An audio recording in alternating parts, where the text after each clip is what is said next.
కాక ఈ యొక్క ప్రత్యేకమైన శుభవర్ధనాన్ని సన్నిధిలో పెట్టిన అందరినీ కూడా దేవుడు ప్రత్యేకమైన పేరుతో నింపుడు కాక. సామెతల గ్రంథం నుంచి 2వ అధ్యాయము 2 మాటలు చదువుకొని శ్రేష్టమైన మాటల దగ్గర నుంచి మన ఆశీర్వాదకరంగా తీసుకుందాం. నా కుమారుడా,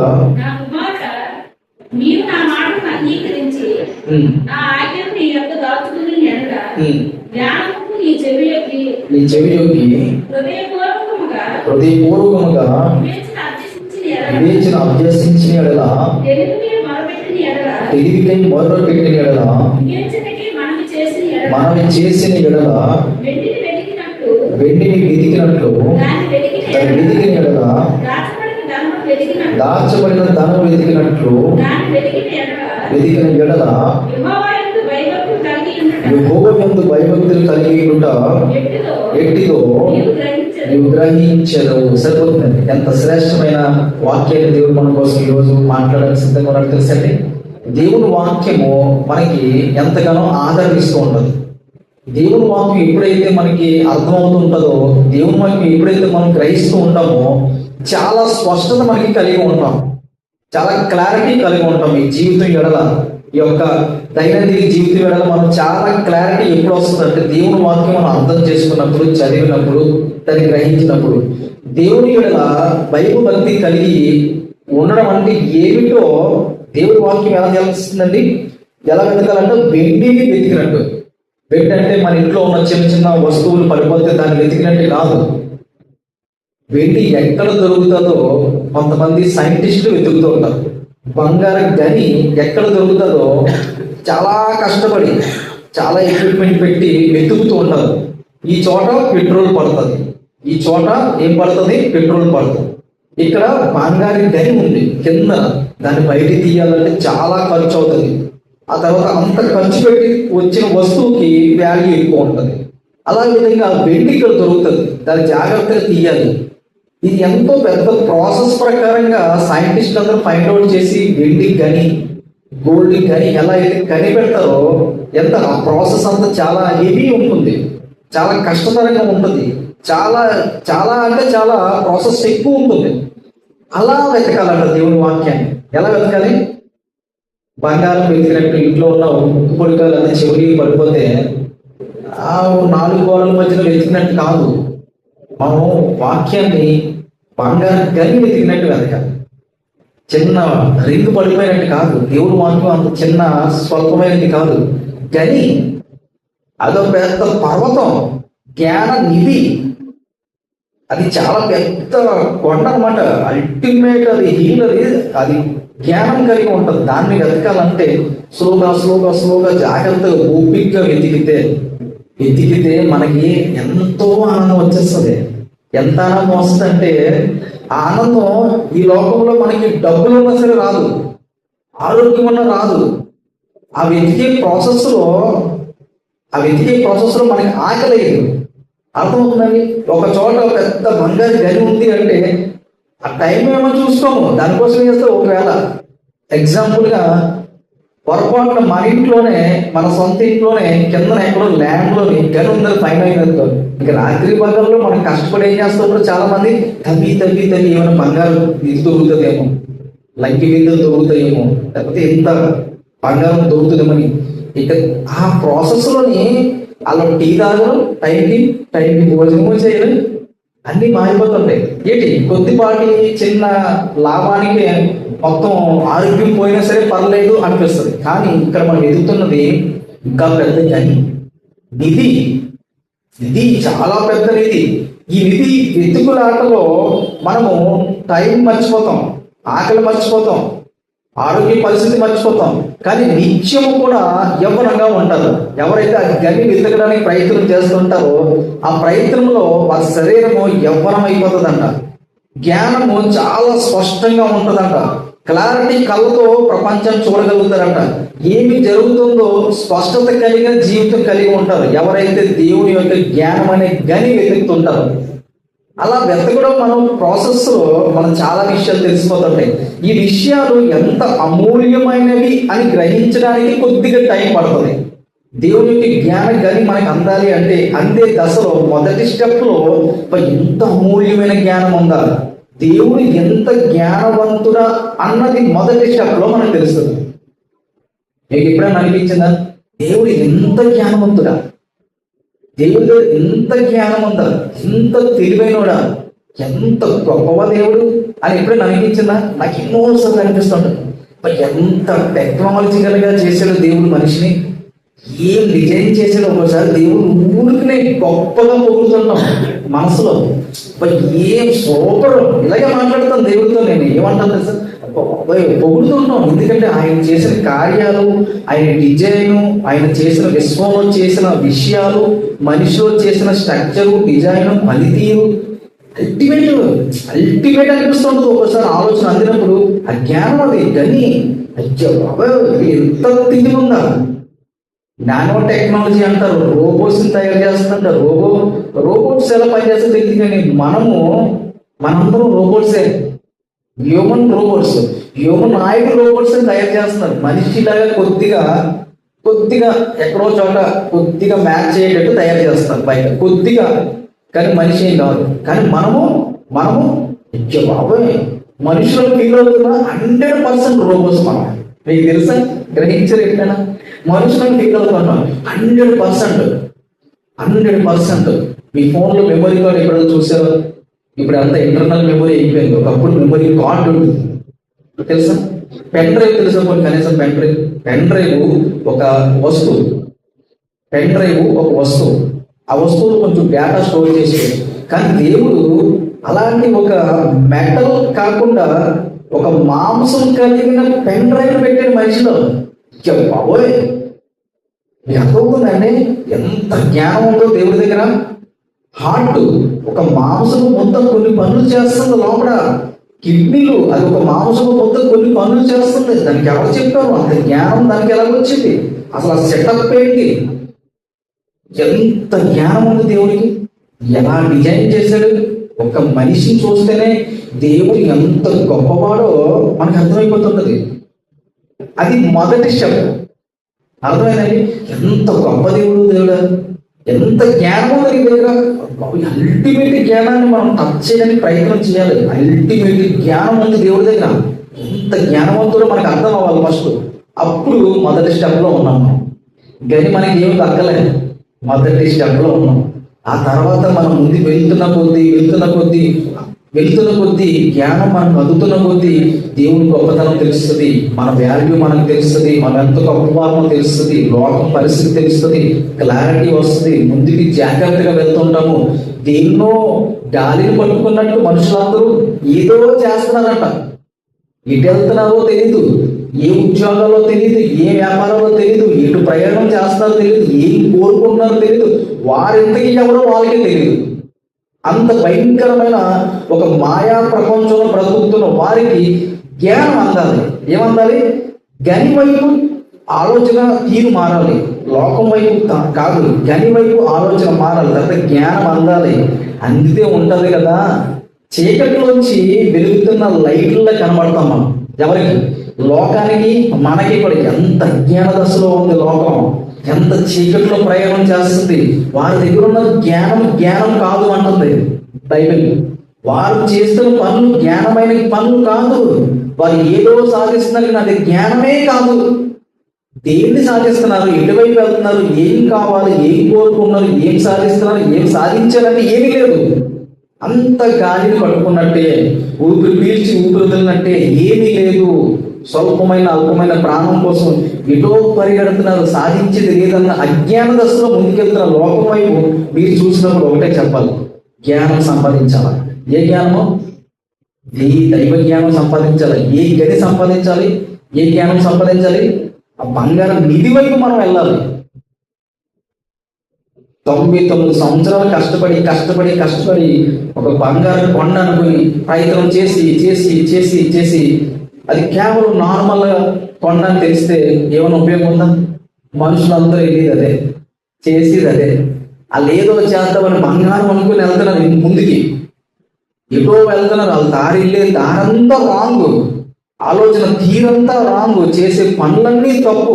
కొన్ని ఏమన్నా సాధించేలా చివరికంటే లోకంలోనే సాధించింది ఏమీ లేదు. ఇక పరలోకమా వాళ్ళకి అసలు అలాంటి ఆలోచన లేదు. ఎందుకు పుట్టాడో తెలియదు మనిషి. ఎంత చక్కని డిజైన్ దేవుడు ఎందుకు ఇచ్చాడో తెలియదు.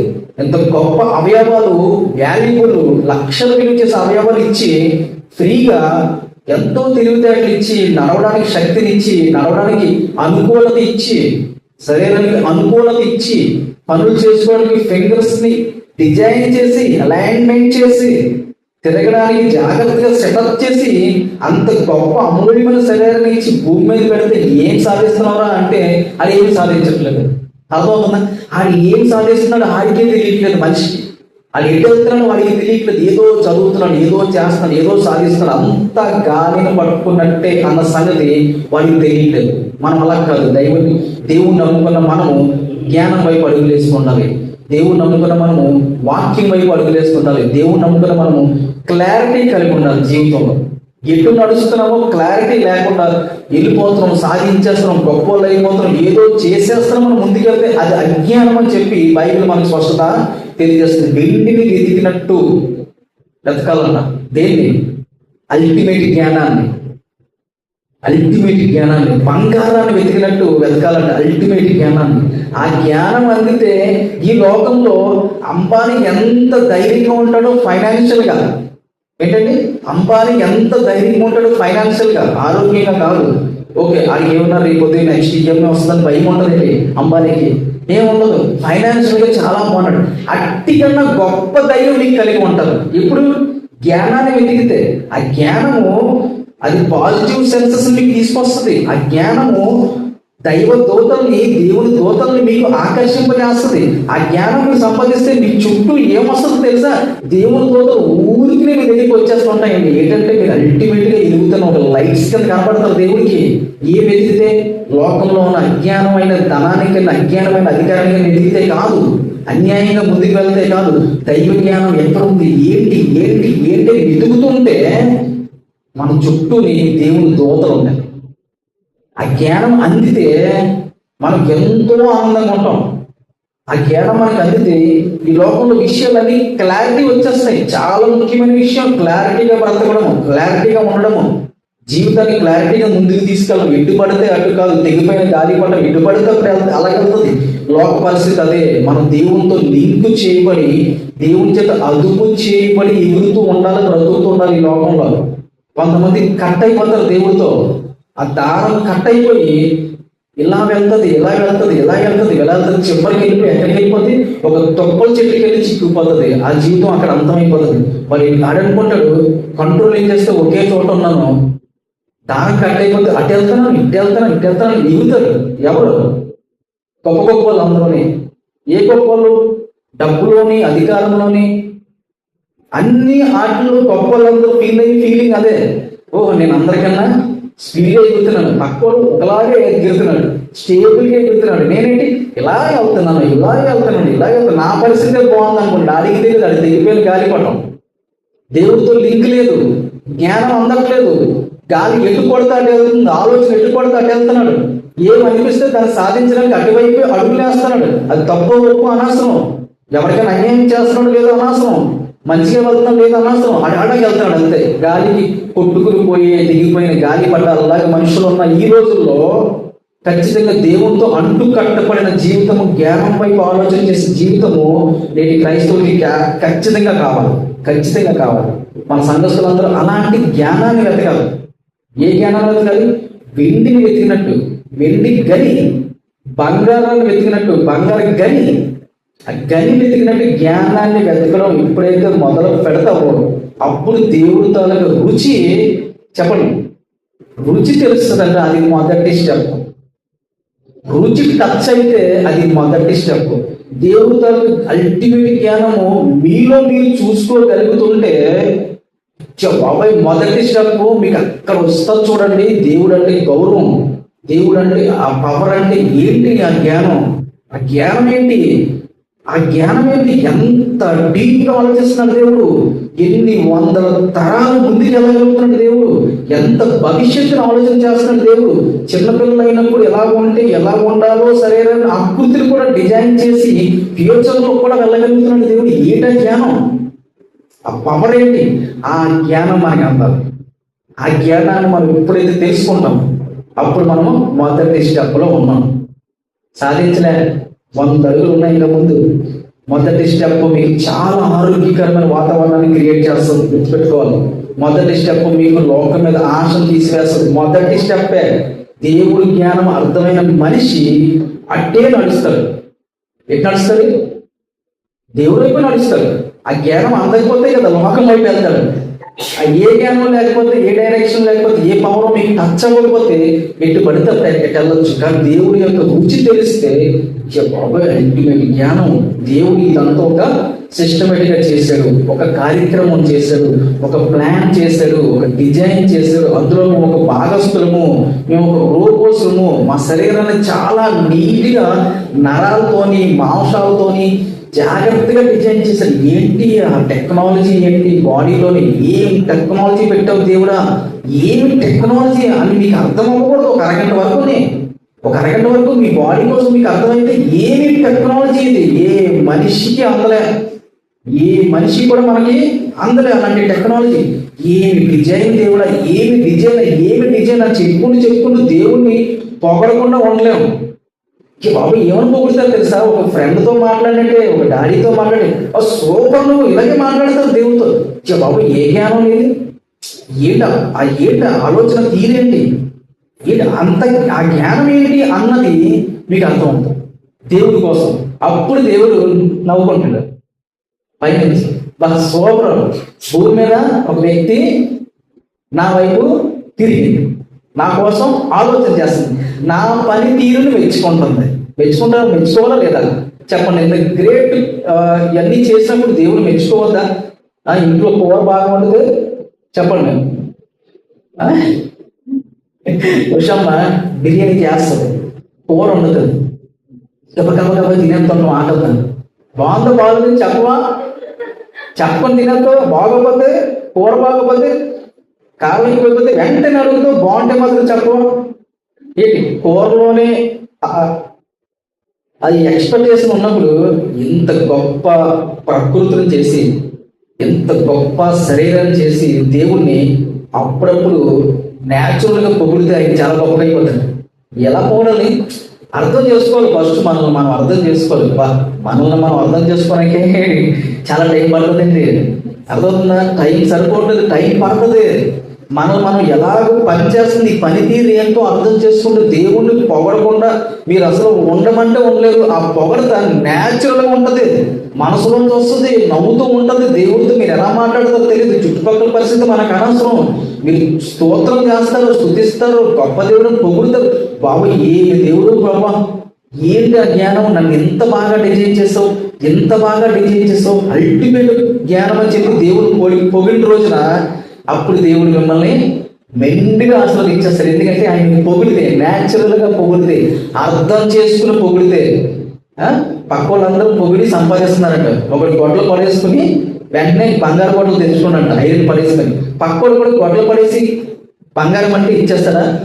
దేవుడిని అందరూ పొగుడుతున్నారంట. మనస్ఫూర్తిగా డ్యాన్స్ కొంతమంది చేస్తుంటారు, దేవుడితో మంచి డ్యాన్స్ చేస్తుంటారు సన్నిధిలో కూడా. అలాగే అర్థం అవ్వదు డ్యాన్స్ చేస్తున్నారు, ఏం చేస్తున్నారు అలాగే తెలియదు. పక్కన కూడా అలాగే గెంటితే అలాగే సేమ్ ఆశీర్వాదం వస్తుందా? గెంతలు ఇంపార్టెంట్. ఒక్కొక్కరు భాషల్లో మాట్లాడతారు, ఆ పక్కన కూడా ఏదో మాట్లాడితే ఆశీర్వాదం వస్తుంది, శాపం వచ్చేస్తుంది. దేవుడితో ఆస్కలు ఆడకూడదు. న్యాచురల్గా నీకు స్పందన వచ్చినట్టే దేవుడి సన్నిధిలో ఉండాలి. న్యాచురల్గా నువ్వు అరుద్దాం అనుకుంటే అరవచ్చు. న్యాచురల్గా ఫిట్టించి చేసావంటే దేవుడి దగ్గర శాపగ్రస్తులు అయిపోతారు. న్యాచురల్గా నువ్వు ఎంతైనా గెంతు, దావీదు మహారాజులకు బట్టలు చెప్పుకొని గెంతు, ఎగురు, నీకు తెలియకూడదు. నువ్వు అలా చేస్తావని నీకు తెలియకూడదు. తర్వాత నువ్వు నేను ఎలా చేసానా అది మర్చిపోవడం ఆత్మలో. అది కానీ వాళ్ళు ఎవరో చేస్తున్నారు, వాళ్ళకి పేరు వస్తుంది, వాళ్ళ నలుగురు చూస్తారు, నేను గెంతుతానంటే దేవుడు ఏమన్నా ఇచ్చాడా? వెంటనే శాపం ఇచ్చేస్తారు. దేవుడి దగ్గర కూడా ఆస్కలారు. వాళ్ళు గట్టిగా మాట్లాడుతున్నారు, వాళ్ళు చక్కగా మాట్లాడుతున్నారు, వాళ్ళు గట్టిగా మాట్లాడుతున్నారు, నేను కూడా అలా మాట్లాడతాను అనుకోకూడదు, తప్పది. నీ గట్టిగా మాట్లాడే ఆ ఫీలింగ్ న్యాచురల్గా వస్తే నువ్వు గట్టిగానే మాట్లాడు. దేవుడు హర్షిస్తాడు, మనుషులు ఎవ్వరు నీ జోలికి రాడు. అర్థమవుతుందని వాళ్ళు గట్టిగా పాడుతారు, నీకు పాడాలనిపిస్తే నువ్వు అంతకన్నా గట్టిగా పాడు, కానీ కావాలని కాదు. న్యాచురల్గా దేవుడి జ్ఞానం అందిన రోజున, దేవుడు అర్థమైన రోజున, దేవుడు నీ కోసం నీ శరీరాన్ని ఎలా డిజైన్ చేస్తాడో అర్థమైన రోజున నువ్వు పొగడకుండా ఉండలేవు. ఆ తీరు ఎలా ఉన్నా సరే దేవుడికి నచ్చుతుంది. ఆ పొగిడే తీరు, ప్రార్థన చేసే తీరు, పాటలు పాడే తీరు ఎలా ఉన్నా సరే అది దేవుడికి నచ్చుతుంది. మొదటిగా ఆ నచ్చే తీరులో మనుషులు ఎవ్వరు కూడా కల్పించుకోవడానికి దేవుడు ఒప్పుకోడు అంతే. ఎందుకంటే దేవుడి కార్యాల్లో మనుషులు వేలు పెట్టడానికి దేవుడు ఒప్పుకోడు, దేవుడి కార్యానికి అడ్డుపడడానికి దేవుడు ఒప్పుకోడు. కొంతవరకు సమయం ఇస్తాడు, నువ్వు ఏదైనా ఎవరికైనా ఏదైనా చేద్దాం అనుకున్నావు చేసుకో. దేవుడి కార్యాల్లో మాత్రము ఎవరన్నా మంచి ప్రార్థన చేస్తారంటే, మనస్ఫూర్తిగా ప్రార్థన చేస్తే అడ్డుకోవడానికి ప్రయత్నం చేస్తాడు మనిషి అంటే దేవుడికి నచ్చుతాడు. ఎందుకంటే వాడు దేవుడితో మాట్లాడుతున్నాడు, దేవుడి కోసం పాట పాడుతున్నాడు, దేవుడి కోసం డ్యాన్స్ చేస్తున్నాడు, దేవుడిని పొగుడుతున్నాడు. పొగిడే తీరు వాడికి తెలియదు, అది స్పందిస్తున్నాడు దేవుడితో కలిసి. ఆ స్పందనలోని మిగిలిన వాళ్ళు ఎవరు అడ్డుపడరు. అర్థమవుతుందండి? వాళ్ళు బాగా స్పందిస్తున్నారని చెప్పి డూప్లికేట్ చేద్దామంటే నోటు చల్లదు. అర్థమవుతుందా? సేమ్ కాపీ పేస్ట్ చేద్దామంటే అవ్వదు. అలా ఇప్పుడు దేవుడి దగ్గర ట్రై చేయొద్దు. దయచేసి దేవుడి దగ్గర కాకుండా మీరు బయట ఎక్కడైనా ట్రై చేయండి. ఎవరైనా బాగా స్మూత్గా పాడుతున్నారా, బయట హ్యాపీగా ట్రై చేయండి. దేవుడికి ఎక్కడైనా స్మూత్గా మాట్లాడుతున్నారా, కాపీ పేస్ట్ చేయండి. ఎక్కడైనా ఒక మంచి లక్షణం నచ్చింది ఎవరిదైనా చూస్తే అది మీరు హ్యాపీగా కాపీ పేస్ట్ చేయండి. కానీ దేవుడి సన్నిధిలో మాత్రం అలా ఒప్పుకోకూడదు, అలా చేయకూడదు, అలా మనం కూడా ఒప్పుకోకూడదు. దేవుడు చాలా అల్టిమేట్ పవర్. దేవుడి జ్ఞానం అందాలంటే వెండిని వెతికినట్టు వెతకాలి. దేవుడి జ్ఞానం అందాలంటే బంగారాన్ని వెతికినట్టు వెతకాలి.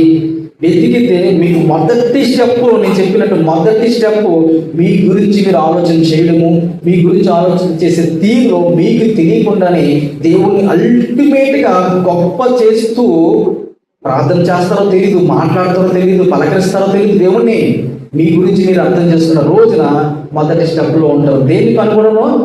బంగారు గని, వెండి గని, దానికన్నా గొప్పదైన జ్ఞాన నిధిని భయభక్తులు కలిగి ఉండుట ఎట్టిదో. భయభక్తులు అంటే గని, నిధి. భయభక్తులు కలిగి ఉండదు ఎట్టిదో మీకు అప్పుడు తెలుస్తుంది అంట. మొదటి స్టెప్లో మన సంఘస్థులందరూ మొదటి స్టెప్ని దాటి ఇంకా ముందుకు వెళ్ళాలని ఆశపడదాం. కళ్ళు మూసుకుందాం, ప్రార్థన చేసుకుందాం. దేవుడి వాక్యం దీవించును గాక.